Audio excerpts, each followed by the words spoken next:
Fala galera, eu sou o Fabiano Bandeira e aqui no meu canal muito Botafogo de futebol e regatas.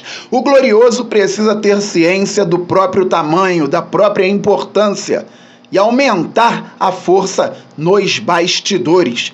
Falo também sobre uma ótima notícia: o Botafogo fechou ontem acordo importantíssimo com credores trabalhistas e Ministério Público do Trabalho. Mas técnico Thiago Nunes está trabalhando forte no Glorioso, visando a partida da próxima quinta-feira às 19 horas no Castelão contra o Fortaleza e a reta final do Campeonato Brasileiro. É conteúdo robusto por aqui e começo falando a respeito do acordo com os credores trabalhistas e Ministério Público do Trabalho. O Botafogo, no início de 2023, tinha chegado a um acordo com os credores trabalhistas, mas o Ministério Público do Trabalho não havia aprovado.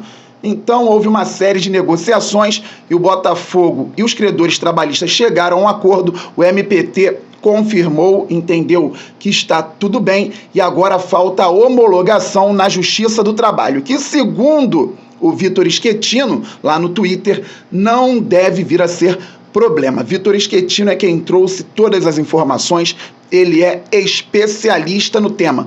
Com isso, o Botafogo deve pagar por ano cerca de R$16.215.000 no mínimo, para diminuir gradativamente as dívidas trabalhistas. O Botafogo precisa respirar, não pode ficar recebendo penhoras a todo momento. Isso melhorou bastante. A tendência é que o Botafogo, então, tenha uma tranquilidade com esse tipo de dívida. Fabiano, o Botafogo está brigando pelo título brasileiro de 2023. Por que quero saber do acordo com os credores trabalhistas, com o Ministério Público do Trabalho? Porque para o Botafogo andar cada vez melhor, para o Botafogo conseguir competir sempre, ele precisa estar com a vida financeira em dia. Infelizmente, por conta de péssimas administrações, o Botafogo tem muitas dívidas.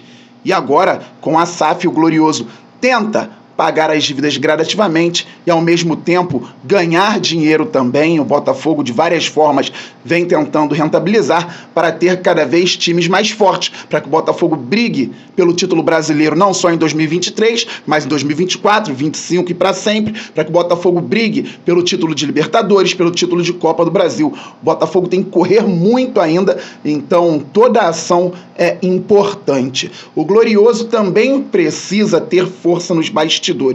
Fabiano, vai falar novamente sobre a arbitragem? Vai falar novamente sobre o sistema? Sim, fatos novos acontecem. Recentemente, um ex-árbitro, o Marcelo de Souza Pinto, que foi árbitro da CBF, que já apitou Botafogo e Flamengo, já apitou Flamengo e Fluminense, falou que o Botafogo vai ter que jogar muita bola para ser campeão brasileiro. O Botafogo jogou muita bola no primeiro turno.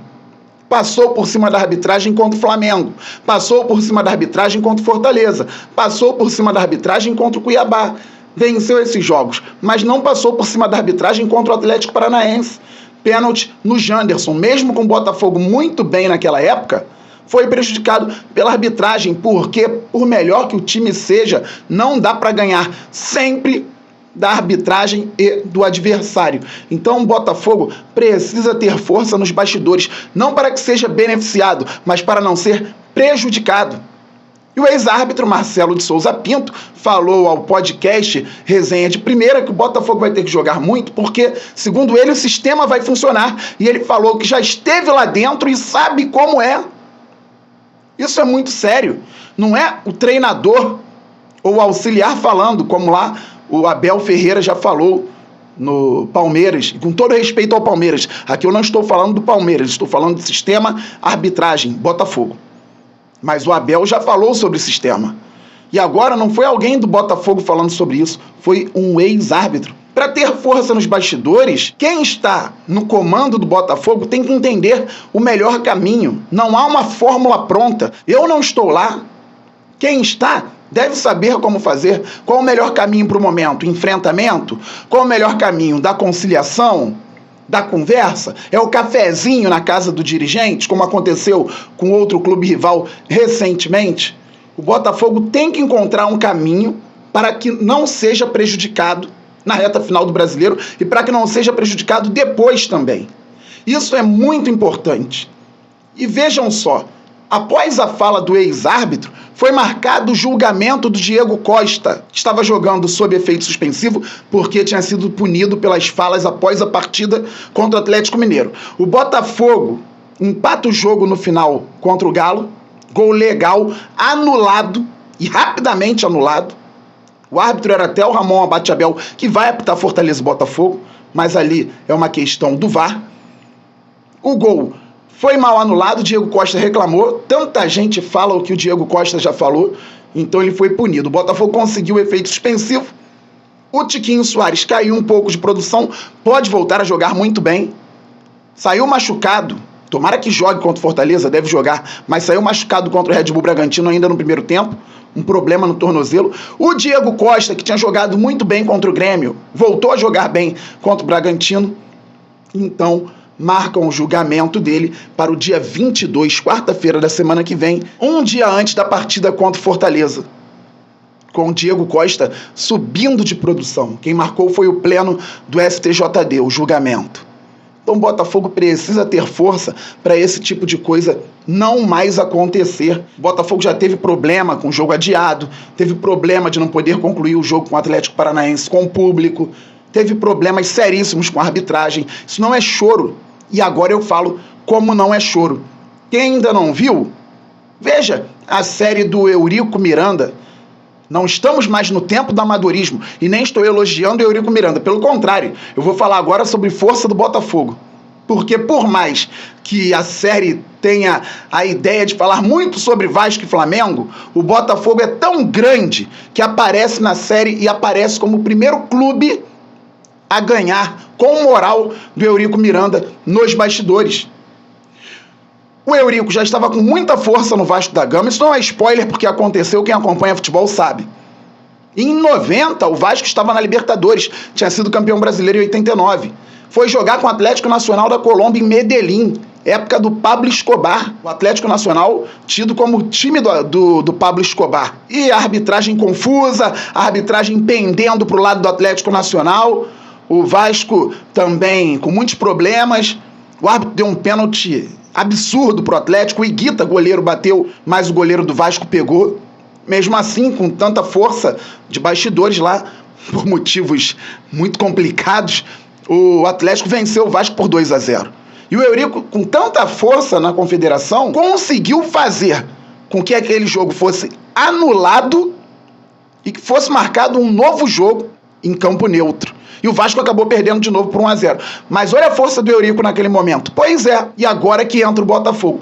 Mesmo com o Eurico, com toda aquela força, conseguindo remarcar jogo contra o time do Pablo Escobar na Libertadores em outro país, o Botafogo chegou à final do Carioca para disputar com o Cruz Maltino, e o Glorioso era o campeão carioca, porque tinha vencido o Flamengo em 89, e o Eurico tentou rasgar o regulamento no meio do campeonato. O Botafogo ganhou na bola, 1-0 o gol do Carlos Alberto Dias. O Vasco não queria aceitar o resultado, o Botafogo bancou, arrumou um troféu lá, na hora que não era o troféu do campeonato, deu a volta olímpica, a torcida zoou, cantou musiquinha, zoando o Eurico Miranda, e mesmo com a federação toda a favor do Vasco, o Botafogo foi o campeão carioca de 1990, o Botafogo bicampeão carioca em 89 e 90. Então nós já tivemos essa força, mesmo numa época amadora, mesmo com o futebol ainda longe do profissionalismo que tem hoje. Só que hoje, com o futebol profissional, outros clubes continuam tendo força nos bastidores, continuam conseguindo adiar jogos quando querem, continuam tendo outros jogos marcados para o horário que querem, e o Botafogo nada.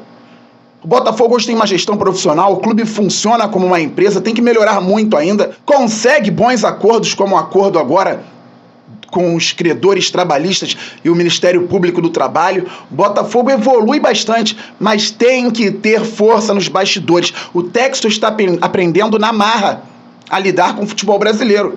Por quê? O Botafogo se profissionaliza, mas o Botafogo quer fazer um time sub-23 para fomentar o time profissional e, claro, para ter resultado esportivo e financeiro. e a CBF acaba com o Campeonato Nacional Sub-23. O Botafogo então diz que vai jogar o Campeonato Carioca com o time Sub-23 e preparar a equipe profissional da melhor maneira. E a CBF impõe uma regra dizendo que agora o Campeonato Estadual é o que classifica a equipe para a Copa do Brasil do ano seguinte. Então você não pode arriscar um time Sub-23 no Campeonato Estadual, tem que jogar com os titulares. Por isso, e eu vou falar sobre preparação física muito em breve, o Botafogo teve que entrar em campo contra o Volta Redonda com os titulares tendo treinado 9 dias. Esse time que está aí disputando o título brasileiro não teve pré-temporada, e isso atrapalha muito. Então tem que saber jogar nos bastidores com força, como o Botafogo soube em 1990 e como soube em 1995. Vou dar o exemplo do Montenegro antes de falar sobre os trabalhos iniciais do Thiago Nunes no Botafogo. Montenegro que foi muito criticado aqui neste canal, importante deixar claro, falar olho no olho, principalmente em 2020, na época dos amadores, o Botafogo caindo de divisão, aquele comitê de futebol completamente amador. Critiquei muito Montenegro aqui, nunca soltei um palavrão, nunca desrespeitei, porque o público do canal Fabiano Bandeira é um público raiz, mas é um público família, é um público educado, um público respeitoso, que gosta de ser respeitado, e eu também respeito as pessoas. Mas critiquei muito Montenegro e todos aqueles do Comitê de Futebol de 2020. Só que eu critiquei sendo respeitoso. Então, um amigo meu tem um camarote lá no estádio Newton Santos, ele paga pelo camarote, e o camarote fica ao lado do camarote do Montenegro. Eu sou convidado pelo meu amigo, hoje o Montenegro está lá no camarote ao lado, ele fala: Fabiano, tudo bem, não sei o que, vamos ser campeões e tal. Me respeita, me trata bem, porque embora tenha sido criticado e deveria ter sido mesmo, foi respeitado.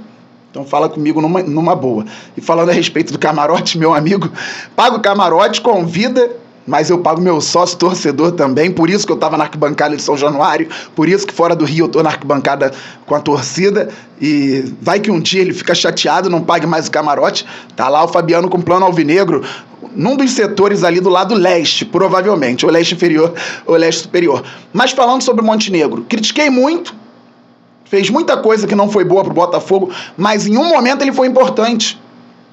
Na semana da decisão do Campeonato Brasileiro de 1995. Entre um jogo e outro, mais precisamente. Quem não lembra, o Botafogo teve um lance importantíssimo no primeiro tempo daquele jogo, com o Sérgio Manuel sofrendo uma falta, mas mesmo caído, conseguindo dar um passe para o Túlio sair à frente do Edinho, goleiro do Santos à época, filho do Pelé. E o Túlio faria o gol, ele até chutou, a bola bateu na rede. Mas o árbitro, Sidraque Marinho, não deu a vantagem, deu falta para o Botafogo.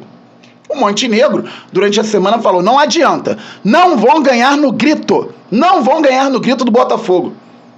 Vai ter jogo, vai ser jogo justo, o Santos tem bom time, o Botafogo tem bom time, e vão disputar. Não adianta que em São Paulo não vão ganhar no grito.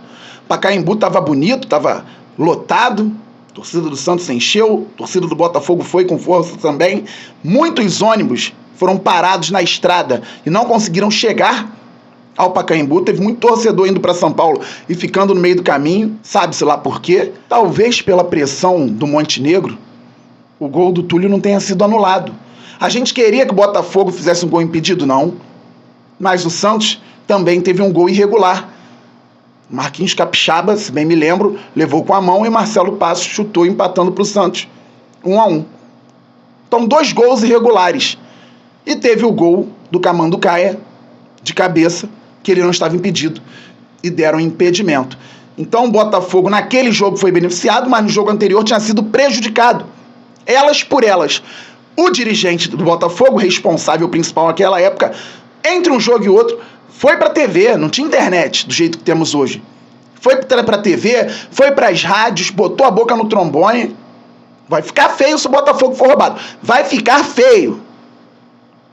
E o Botafogo foi campeão. Então, agora é identificar o que tem que ser feito. Vai para as redes sociais, vai para a imprensa, vai para os bastidores no cafezinho com o dirigente, que seja feito dentro da lei para que o Botafogo não seja mais prejudicado. Mas o time, galera, tem que jogar futebol, não adianta só bater de frente nos bastidores e não jogar bola. 90, um time vencedor, bicampeão carioca. O Botafogo teve força nos bastidores, mas ganhou em campo.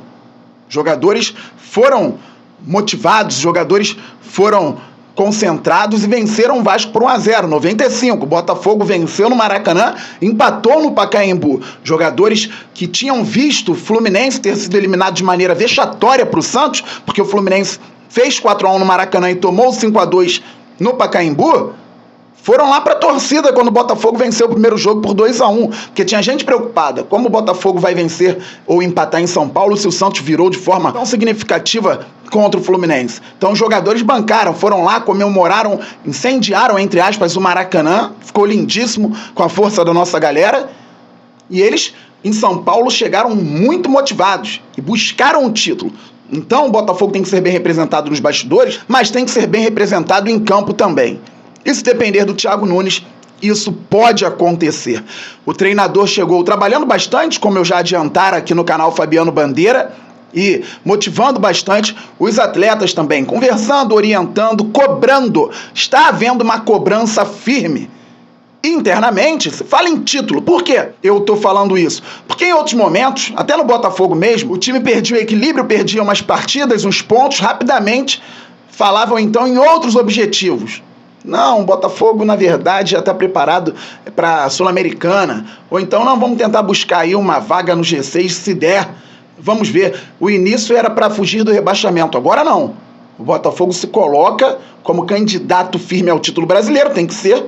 Teve uma vantagem enorme recentemente. Infelizmente perdeu, mas agora é um novo momento com uma nova comissão técnica. Então, o Botafogo hoje tem uma cobrança nos treinamentos para um time que tem que buscar o título brasileiro, tendo um jogo a mais que o líder, estando apenas 2 pontos atrás do Palmeiras. O Botafogo tem 60 pontos, o Palmeiras tem 62. Isso começa contra o Fortaleza na semana que vem, Botafogo tendo que vencer para chegar a 63 pontos, depois tem um jogo importante com o Santos aqui no Rio de Janeiro. Mas primeiro, foco total no Fortaleza. E o Joel Carli tem sido peça importante na transição. Ele vai fazer o elo entre atletas e comissão técnica, ele que encerrou a carreira de jogador de futebol nesta temporada, conhece o grupo, foi pedido pelo grupo, então se o Lúcio Flávio foi mandado embora, e o grupo gosta bastante dele, o Joel Carli permaneceu no clube, e ele pode ser muito importante no vestiário. O Joel Carli também, que é um profissional sério, é uma pessoa muito séria e ama o Botafogo, ele consegue juntar alguns atributos muito importantes para um profissional, porque estuda, se prepara, quer conhecer, conhece de alguma forma o campo, já ganhou pelo clube, já passou maus momentos também, conhece a torcida, conhece a cultura do clube.